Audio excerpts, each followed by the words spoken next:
10,000 മണവാളരിൽ സുന്ദരനാണെന്റെ പ്രിയൻ. 10,000 മണവാളരിൽ സുന്ദരനാണെന്റെ. പ്രിയപ്പെട്ടവരെ, coffee with Christ, രാവിലത്തെ കാപ്പിയുടെ കൂടെ ഒരു ചെറിയ ചിന്ത. ഇന്ന് ലോക വിപണിയിൽ നോക്കുകയാണെങ്കിൽ, മാർക്കറ്റ് നോക്കുകയാണെങ്കിൽ, ഏറ്റവും കൂടുതൽ വിറ്റഴിയപ്പെടുന്ന വസ്തു ഏതാണെന്ന് ചോദിക്കുകയാണെങ്കിൽ, പ്രോഡക്റ്റ് ഏതാണെന്ന് ചോദിക്കുകയാണെങ്കിൽ ഫുഡ് ഐറ്റംസ് ആണ്, അല്ലേ? നമുക്ക് എല്ലാവർക്കും അറിയാം. രണ്ടാമത്തെ സ്ഥാനം കരസ്ഥമാക്കിയിരിക്കുന്നത് മെഡിസിൻസ് ആണ് കേട്ടോ.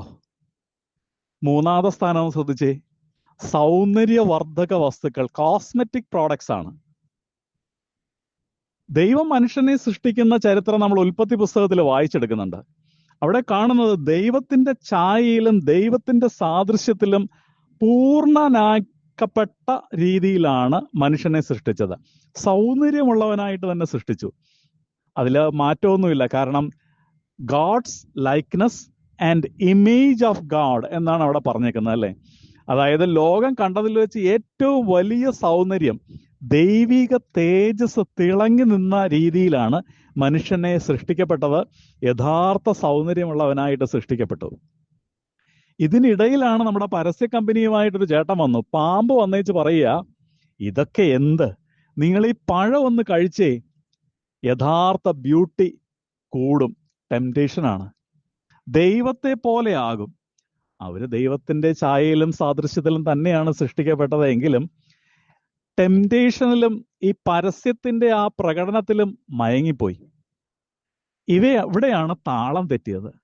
കൂടുതൽ സൗന്ദര്യമാകാം, കൂടുതൽ തേജസ് കിട്ടുമെന്നുള്ള രീതിയിൽ പരസ്യ കമ്പനിയുടെ ആ ഏജന്റിന്റെ പറച്ചിലിൽ വിശ്വസിച്ച് അമ്മച്ചി ആദ്യം പഴം പറിച്ചു തിന്നു.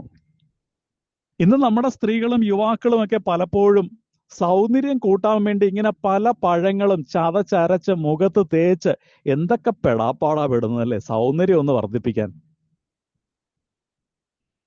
ഔവാമ്മച്ചി എന്തായാലും മുഖത്ത് തേച്ചില്ല. തേജസ് വർദ്ധിക്കാൻ വേണ്ടി കുറച്ച് കഴിക്കുകയും അച്ചായന് കൊടുക്കുകയും ചെയ്തു. എന്തു പറ്റി? ഉണ്ടായിരുന്ന തേജസ് പോലും നഷ്ടമായി. എന്ന് മാത്രമല്ല, തങ്ങൾ വിരൂപരാണെന്ന് തോന്നലുണ്ടായി. എന്തോ കുറവുകൾ ഉള്ളതായിട്ട് തിരിച്ചറിഞ്ഞു, നഗ്നതയുള്ളവരായിട്ട് തിരിച്ചറിഞ്ഞു. പിന്നെയുള്ളത് ഈ സൗന്ദര്യം അല്ലെങ്കിൽ വിരൂപത മറയ്ക്കാനായിട്ടുള്ള തന്ത്രപ്പാട് തുടങ്ങുകയായി.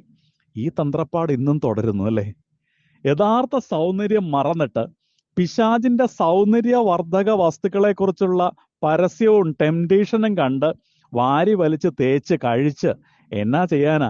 ദൈവ തേജസ് നഷ്ടമായി അവർ വിരൂപരായി മാറി. ആ വൈരൂപ്യത്തിന്റെ പകർപ്പാണ് കാൽവരിയിൽ യേശു നമുക്ക് കാട്ടിത്തന്നത്. പഴയ നിയമത്തിൽ ഇപ്രകാരം അവനെക്കുറിച്ച് പറയുന്നു, നീ മനുഷ്യ മക്കളിൽ ഏറ്റവും സുന്ദരൻ, നിന്റെ അധരങ്ങളിൽ വാചോ വിലാസം തുളുമ്പുന്നു. പക്ഷേ ഇവിടെ യേശയ്യാ പ്രവചിച്ചതുപോലെ, അതെ, കാൽവരിയിൽ കണ്ടപ്പോഴത്തേക്കും അവന്റെ രൂപം മാറി. മനുഷ്യനെന്ന് തോന്നാത്ത വിധം അവൻ തോന്നാൻ കഴിയാത്ത വിധം അവൻ വിരൂപനായി. അവനെ കണ്ടവർ അമ്പരന്ന് പോയി. അവർ മുഖം പൊത്തി.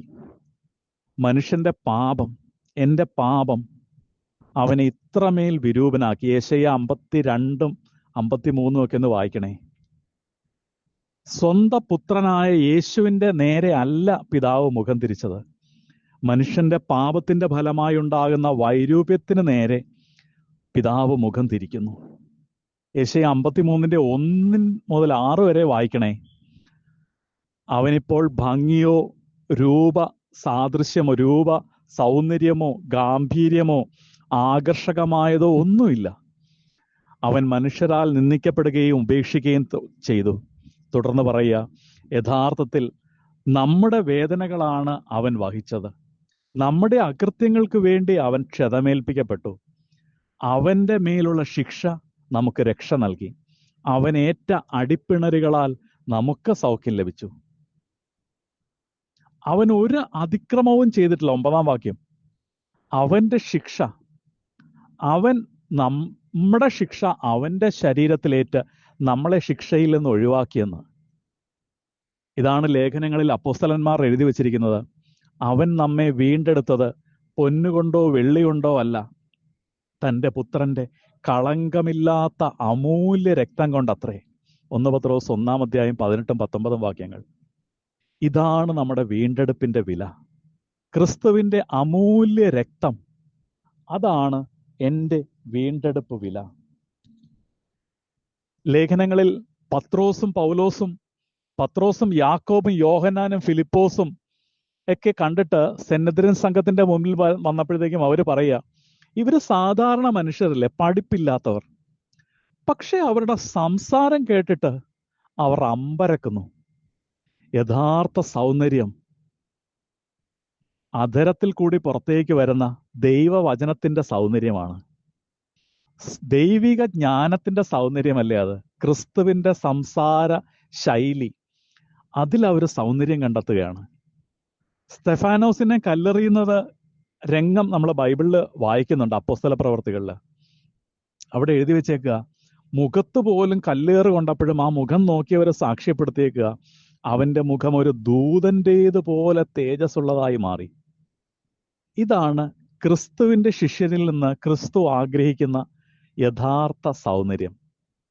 നമ്മുടെ വായിൽ നിന്ന് വരുന്ന ക്രിസ്തുവിന്റെ സംസാര ശൈലി, മുഖത്ത് പ്രതിഫലിപ്പിക്കുന്ന ദൈവിക തേജസ്, ദൂതന്റേതുപോലെയുള്ള തേജസ്. അനുകൂല സാഹചര്യങ്ങളോ പ്രതികൂല സാഹചര്യങ്ങളോ എന്തുമാകട്ടെ, ഈ സൗന്ദര്യം സ്വന്തമാക്കാൻ വിളിക്കപ്പെട്ടവരാണ് ഓരോ ക്രിസ്ത്യാനിയും. ഇന്നത്തെ ദിവസം ആരംഭിക്കുമ്പോൾ നമുക്ക് ചിന്തിക്കാം, എങ്ങനെ ഈ സൗന്ദര്യം വർദ്ധിപ്പിക്കാനായിട്ട് ശ്രമിക്കാം, എനിക്കെന്ത് ചെയ്യാനായിട്ട് സാധിക്കും? ഈ ചിന്തകളാൽ ഇന്നത്തെ ദിവസം നമുക്ക് ആരംഭിക്കാം.